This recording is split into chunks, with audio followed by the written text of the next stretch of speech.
नाज़रीन, अभी आपको अहम खबर देते चले। पंजाब में कोरोना के बढ़ते केसेस के पेश नज़र तमाम तकरीबात पर पाबंदी आयद कर दी गई है।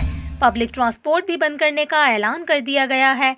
आपको ये अहम खबर दे रहे हैं। वज़ीर आला पंजाब उस्मान बुज़दार ने सूबे में 1 अप्रैल से तमाम इंडोर और आउटडोर तकरीबात पर पाबंदी लगा दी है।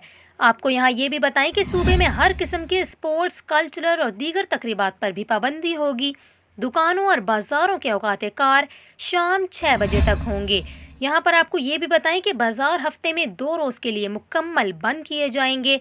पब्लिक ट्रांसपोर्ट पर भी पाबंदी का फैसला किया गया है, जिसमें ऑरेंज लाइन और मेट्रो बस वगैरह शामिल हैं, लेकिन प्राइवेट ट्रांसपोर्ट मुकम्मल SOPs के साथ चलती रहेंगी। यहाँ पर आपको ये भी बताएं कि उस्मान बुज़दार का ये कहना है कि मुकम्मल लॉकडाउन के मुतहम्मिल नहीं हो सकते। मुआशी सरगर्मियों पर किसी किस्म की पाबंदी नहीं लगा रहे। उन्होंने आवाम से मास्क पहनने की अपील की है। उन्होंने कहा कि अगर हमने एहतियात ना की तो सूरत हाल मज़ीद ख़राब हो सकती है।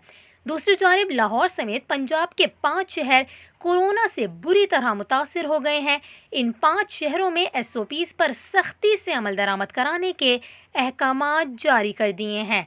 आपको बताएं कि कोरोना केसेस की सबसे ज़्यादा शरह लाहौर में 23%, जबकि फैसलाबाद और गुजरांवाला में कोरोना केसेस के मस्बत शरह 18% तक पहुंच गई है। रावलपिंडी में 13 और मुल्तान में शरह 12% रिकॉर्ड की गई है।